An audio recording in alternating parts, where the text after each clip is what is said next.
Hi, my name's Ian, and welcome back to another short-ish knotting thing.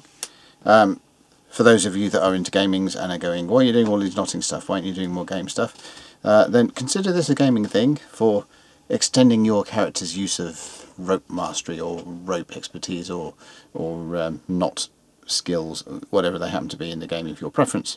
Right, so this is a Carrick Bend. Or this is the knot I'm going to show you is a Carrick Bend. And I'm just going to go quickly through a couple of knots and show you their construction so you can then compare back to what we're doing with the Carrick Bend. It's a bend. Bends are knots that tie ropes to each other, right? So, but if I do a sheet bend, then you'll see what we're doing here is I'm creating a bite. A bite is a loop in a piece of rope that doesn't cross. It's just a bend in a piece of rope. And then what I'm going to do is to tie a, don't worry about the fact I'm going fast here and not showing you what I'm doing, but there you go. The purpose of this is not to show you how to tie a sheet bend, it's to show you how to tie a Carrick Bend, and I'm working up to it, right? So what we have there, if you can see, we have a bite in the orange bit of rope, and we have a crossing loop in the green bit of rope. Alright, so that's a sheet bend. What we're doing with a Carrick Bend is we're going to start with a crossing loop this time, and with the sheet bend we start with a bite, and it's important that this bit of rope here, this one here, it goes over the top, because effectively what we're going to do with the green bit of rope is we are going to weave it around. We're going to weave another crossing loop with using the green loop around the orange here. Okay, so the reason why that's going there is going to start by going underneath, effectively underneath this here. So when you're weaving, it's an under over under over. We're going to go under this and over that, and if this is not on top, then the over under bit won't lock this into place. Effectively going under here then over there will lock this bit and this bit together, right? Good, glad you got all that. So so the first step is basically to go under here. Don't ignore the fact that it's going through underneath the whole loop. Why we're doing that will become clear in a second, right? So let's give us a bit more of the green rope to play with. Alright, I'm just going to do this on the table for the second so that you can actually see. I'll do it step by step, right? So I'm going under here, then I'm going over to this bit, so over there, right? Then I'm going to go under this, remember we're weaving, over, under, so I'm going to go under that bit there, right? So I've gone under, over, under. So what do you think? What do you think I need to do here? Yes, you're right. We need to go over this. And then that brings us round to our original, the bit that we put underneath. The reason why we put it underneath now becomes clear. So we've gone over there. What we need to do is to go under the bit that we left in the middle, and then that leaves us to go over that that last bit there, right?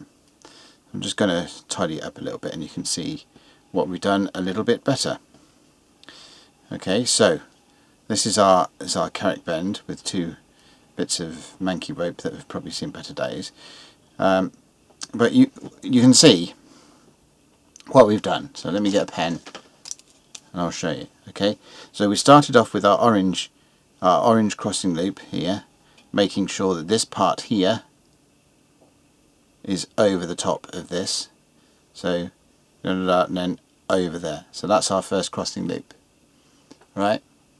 And then with the green bit of rope we laid it underneath, let's spread that out a little bit there, we laid it underneath this entire loop here, but effectively we're starting our weave by going under. So the green goes under the orange rope here, over the orange rope here, under the orange rope here, over the orange rope here, under itself, in the centre of the crossing loop here, and over the orange loop here, right? So what that forms in the end is it's going under, over, under, over, under, over, under, and away we go, right? So we've got our two crossing loops that are just connected to each other. Now, if you have a look in Heraldry, you will see that knot, or that knot pattern with the diamond in the middle and all of that kind of thing. Neater drawn than I've sort of put it together there. But yeah, it sort of forms a pretty pattern and all this kind of stuff. And on knot boards, you'll often see, boards where people are just showing off different kinds of knots and things. You'll often see it just open like that and pinned in that sort of form, right? But when you're actually using it, you'll pull all of those bits together in order to form the actual bend itself, where everything is seizing on to everything else, and it's a nice, good, tight knot that won't come undone. And you can see when you finally tied it, you can see there we've got a loop. There's a pen again. There we've got a loop going over there. There we've got a loop going over there. There we've got a loop going over there, and there we've got a loop going over there. So all four of those loops that we've generated, they form a nice square in the middle here, and they're all very, very tight. It's not going to fall apart on us anytime soon. So that's kind of what a Carrick Bend looks like at the end of the day when it's all tied together. Now there are different things that you can do from it with it at this point in order to stop it from falling apart. So once you've actually tied the knot and you've got that nice square there, and this is why I left some big ends here just to give you some example of the sort of things you can do. So you can make it stronger, make it less likely to fall apart on you or anything else by seizing. Now I don't have anything, any of the whipping twine in my office at the moment, but seizing is basically where you get two bits of rope parallel to each other and you tie a whipping, probably a common whipping or something like that. There's some how to tie a common whipping is kicking around on my channel somewhere, but you'll do that around the two bits of rope there, so you can seize two ends of that together, or it might be just simply an overhand knot or a couple of overhand knots tied together, just so that you're trapping those two together, and then you'll do the same on the other side. So what you'll end up is that you're basically tying these two ends, or tying the ends of the whole bend together to prevent them slipping through the knot, and thus making it stronger. Another way you can do it is also by using a seize, is by taking your two running ends, or the two other ends of the loop, which in this case are these two long ends that I left, and seizing them together, right? So it's effectively having the same length. So these are the ones that are bits of rope that are in use, tying things together. These are our loose ends from our knot. You would tie it so that they were shorter, and then you could just seize them together, and again that will prevent the knot from slipping. Okay, so that was a Carrick Bend. I'll untie it and I'll tie it sort of a bit quicker, rather than sort of putting it on the table and whatnot as I was doing. So you can actually what was it? Has it at full speed or something like that, as they do in in guitar circles, right? So remember, that one's got to be on top because we are going to be coming over that one, right? I'm going to leave myself a bit because the next one I'm going to show you, I'll need a bit of spare rope from the end there, right? Okay, so we're going under, not through, just under, over that, under that bit, over that bit. That bit's moved just to be awkward. Under that bit, over that bit, That gives us our nice little diamond pattern, and then you pull it tight. Right, now I'm going to leave it at that point. I'm going to pull the green through it actually a bit more, because I want to show you something that you can do as a variant on a Carrick Bend. Okay, so one thing you can do with a Carrick Bend is to tie what's called a diamond knot or a lanyard knot. So if you imagine what you've got is a continuous piece of rope. Now I've tied the green and the orange ropes together here just to give us a, so you can see what I'm doing with the Carrick Bend. Right, so what I'm going to be doing is I'm going to start by making a making our crossing loop in. So here's our lanyard, if you like, or our necklace, or whatever you're going to be. It's going round. There's a loop in our thing. So just going to do the Carrick Bend in here. So we're going under there, over there, under there. Let's get some more green rope going. Right, then over there, under there, and over there. Okay, so what I'm left with, there's my Carrick Bend. All right. So that's the start of. Now to get from that to a diamond knot, I'm going to take one side of it and loop it this way, then over the top of our lanyard loop, if you like, and then up through the middle there, right? And I'm going to do exactly the same with this side. So I know it starts looking a bit messed now, but there's honestly there's the diamond in the middle of the Carrick Bend, but that's it does look a bit messy until you pull it tight. So the green side is now going to go over the orange side, the opposite side, and then up through the middle. So now I've got two bits of rope that were on the outside. These were our running ends, our working ends.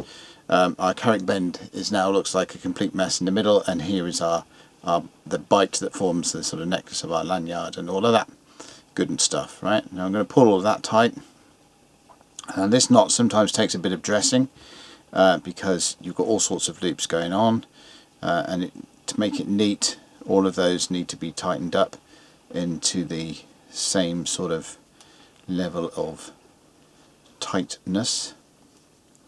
And if you don't tighten it up so that see what I mean, that loop is a bit sort of loose, so we're just going to follow that through and tighten that up. So it's not it's just the same as any kind of knot where you at the end of it, once you've tied the knot itself, you're going to be having a look and just tidying it up, dressing the knot. There we go.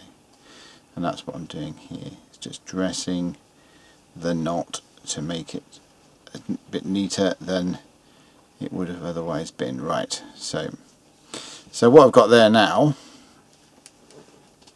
is what's called a diamond knot. Right, so if you it looks a bit odd because of the different sizes in the rope itself, but that's sort of what we've ended up with as a diamond knot. Right, and if any of you are scouts or have had anything to do with the scouts, then the traditional knot for tying what's called the wood badge, which is a leather cord with two beads on the end of it there that shows you've done all your training. The traditional knot for the centre of it, although the knot they use at the moment is not, but the traditional knot that they use in the middle there is a diamond knot. So that's all you do to create a diamond knot. Is you start with a Carrick Bend, and then you pass your running ends over the standing end of the opposite rope, and then up through the diamond in the middle, and you end up with a diamond knot. So right, that's about all there is to say about the Carrick Bend. Heraldic knot, a bend that is used for tying two bits of rope together. That's what bends are for. The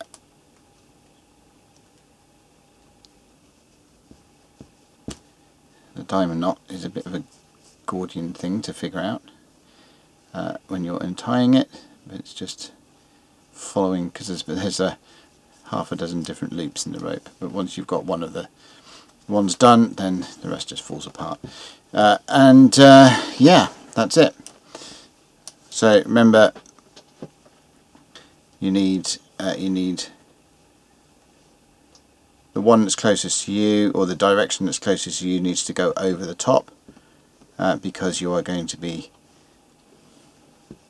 weaving under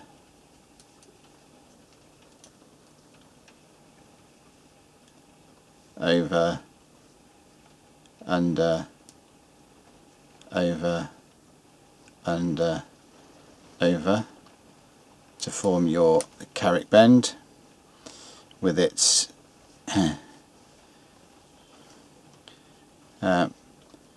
very distinctive two crossing loops going each other. Once you've pulled it tight, it should form a nice neat square. When you've pulled it tight, you can strengthen a knot by seizing ends together like that, or seizing ends together like that. That's once you've pulled it tight. If you want to make it look pretty or anything like that, you can neaten it up in that kind of shape and nail it or glue it or whatever whatever you want to make look pretty.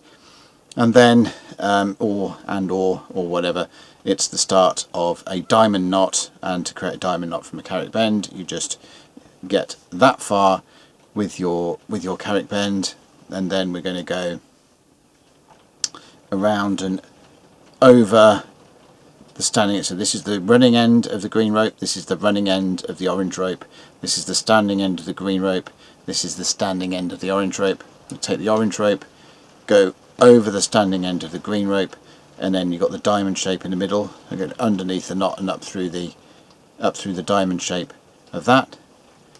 Running end of green rope goes over standing end of orange rope, underneath the knot, and then up through the diamond in the middle.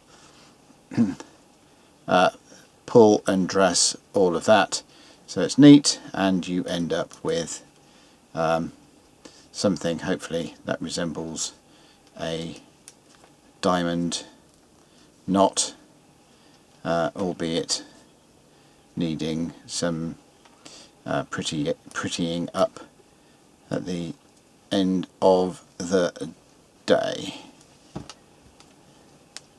Alright, that's not particularly nice because I haven't gone in and tidied it up, but you can see all of these loops need to be about the same size and the same width and everything else. But and once you've done that, then you will end up with something that's a lot prettier than that particular effort. Right, that'll do it for this time. I'm bored of looking at ugly diamond knots. Until we meet again. Bye.